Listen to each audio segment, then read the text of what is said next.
Welcome, everyone, to another edition of The Travel Show with your host, Ted Blank of Ted Blank Luxury Travel and Adventure. And as we do every Thursday, we enjoy talking to Ted about all things travel. How have you been? I've been doing well, thank you. Well, good. Happy September to you. What the heck? I know, it's hard to believe. It is hard to believe. And this is getting into your busy season, you were telling me. It's kind of the busy season for booking. So people are starting to plan their trips for 2025. You know, they've been planning for a while, but 2025, after Labor Day, things start to pick up and people get really serious about planning. So this next 3-4 months are going to be, kids are back in school and it's on the calendar, it's out there, and good time to get it checked off the list. I love it. So you're saying it's always a good time to plan a trip, but this is a really good time. Absolutely. Absolutely. Yeah, and I think, next year, I think pricing is going to be competitive. I don't think we're going to see the big price increases that we've seen in the last couple of years. Okay. Not going to go down, but I think we're not going to see a huge increase between 2024 and 2025. And do you think that travel has gotten easier for people, or has it gotten more rough edges, as you said? Probably yes. So probably both. Okay. I think parts of it have gotten easier. Which part? I think in some ways it's easier to fly. We're much closer to the capacity and the frequency of flights we had before COVID. But on the other hand, the airlines are also a little bit more ruthless about canceling flights. That's the word. If there's not enough demand for them. And so unfortunately, you can plan. Sometimes we plan those flights well in advance. And what we plan and what ends up happening can be two different things. And is it a good sign when an airline tells you that their flight is delayed maybe 10 hours before it's supposed to happen? That does not seem like a good sign. That just happened to me, so that's what I'm asking. It depends maybe on the airline. Okay. Some airlines, they don't need to do that because they have enough resilience that they can kind of swallow that delay and have another plane to do it. Other airlines that are smaller maybe don't have as many airplanes. At least I guess, and so you can kind of plan your day around it. But okay, interesting. All right. Well, what are we going to talk about today? Well, I thought we would put on our yodeling hats and grab some of those Ricola cough drops. I have a little bit of a fall allergy acting up here, so maybe I need one. But I thought we'd talk about Switzerland today, one of my favorite countries. Love it. Switzerland, not a big country. Very small country. But one of those countries, I think, that is small but mighty, has a big really impact. It really does. And it's probably one of the most scenically beautiful countries in Europe. And all roads kind of crisscross Switzerland. So if you're going from Northern Europe to Southern Europe, you might cross Switzerland. And so it can kind of be on the way to or from almost anywhere in Europe. And so if you don't want to go and spend your entire time in Switzerland, it can be kind of a stop along the way, a detour, to give you kind of a scenic, fresh air rest. Well, let's talk about Switzerland.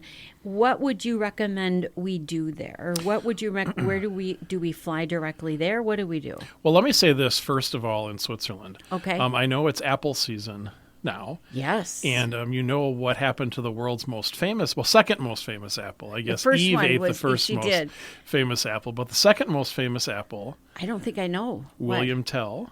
Oh, that was in Switzerland? Yes. Now, I'll also tell you that's the only thing of any historical significance that has ever happened in Switzerland. So if you're going there looking for big monuments and things like that, you're not going to find it there. They have some charming little museums and some interesting art collections and things like that. But Switzerland is really about the scenery and the outdoors. And so about half of Switzerland is the Alpine Mountains. And so those are those big snow-covered peaks. They're snow-covered year-round.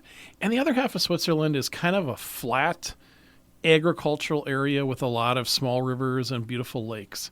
And almost everywhere you go, even in the cities, but outside of the cities, the scenery is just incredible. So Switzerland is a place of real scenic beauty. Maybe secondarily, it's a place where you can go have some interesting food. If you like cheese and if you like chocolate, that certainly helps. Those are probably the two staples of the Swiss diet. But it's really a place to go and see the scenery. If we want to really see some beauty or just kind of relax, you would recommend this vacation, or who would you recommend this to? Yeah, so Switzerland can be, you can fly directly into Switzerland. There are two big international airports, 2.5 there, Zurich is one of Europe's biggest airports, so you can get there from most major European cities, not Minneapolis. You'd have to connect. Geneva has a big airport. There's a little bit smaller airport in Basel, which is in kind of northern Switzerland on the border between Switzerland, France, and Germany.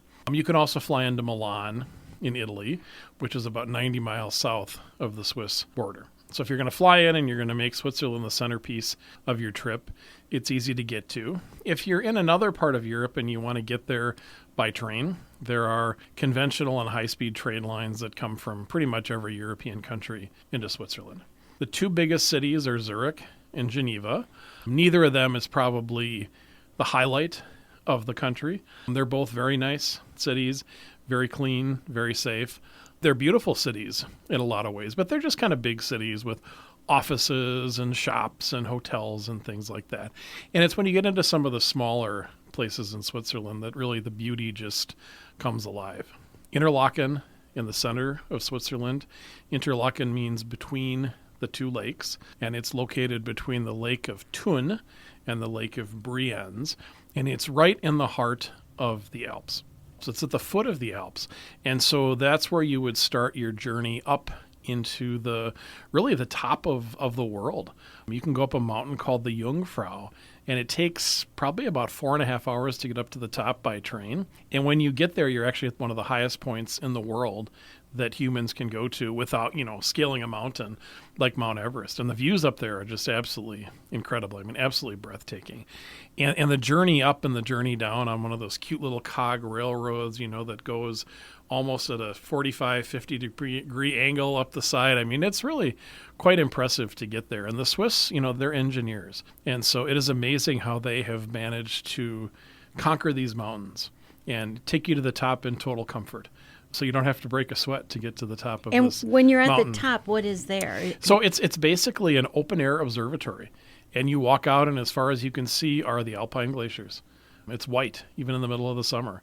If you go up there in the middle of the winter, it'll actually probably be kind of foggy, windy up there certainly, but just views of these incredible mountains. And, you see Colorado, maybe you kind of get a glimpse of what it's like. But in Colorado, you can't really get up to the tops of the mountains very well. Whereas in Switzerland, there are a lot of mountains you can surmount.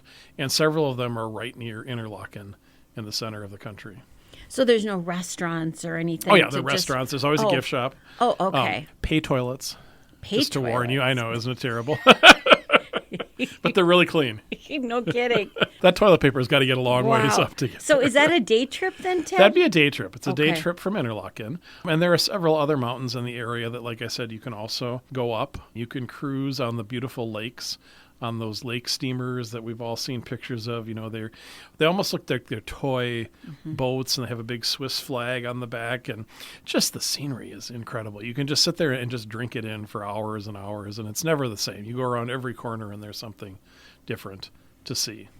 So would you say that a lot of it looks like Minnesota, except for no? Okay, not at all. Okay. Not at all, and not even the farm country area. No, the farm country it's different. Okay, everything is small in Switzerland. There's really no sprawl, so the farms are small. They're very, they're all kind of separated off from each other with hedges of trees and stuff like that. So you're not going to see kind of the big open spaces like we have in Minnesota. You will see a lot of cows, like in Wisconsin. But the interesting thing is all the cows have to wear bells.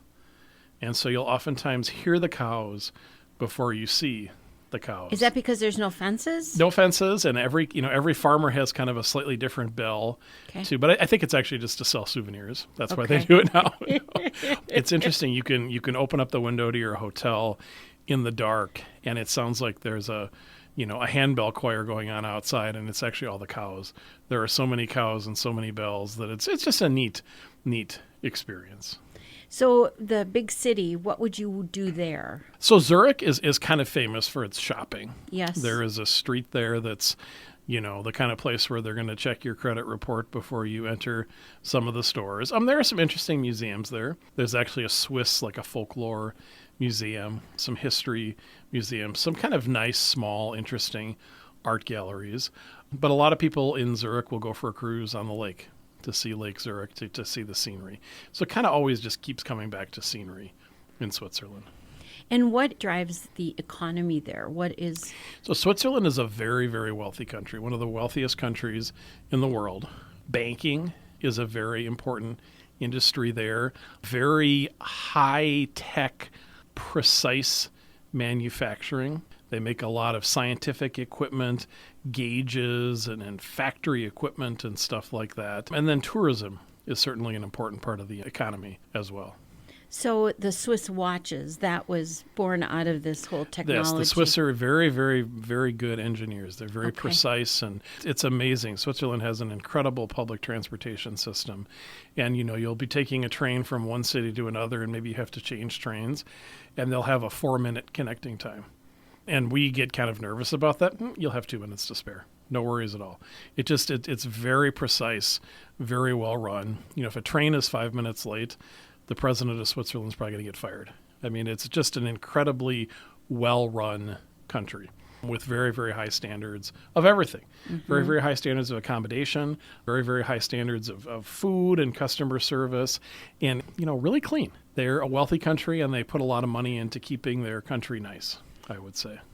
And there are no borders necessarily in Europe anymore like there used to be. So how do you, let's say you drive across from what you mentioned, France, and then is it Germany? France or Germany, Belgium, Austria. Yeah. Belgium's a little too far. But okay. Yeah. So is there a difference that you're saying when you No, drive? the prices will just, the Switzerland does not use the euro, the currency. So the prices will change to, they'll get much more expensive, and they'll be in Swiss francs instead of euros. Okay. Yeah.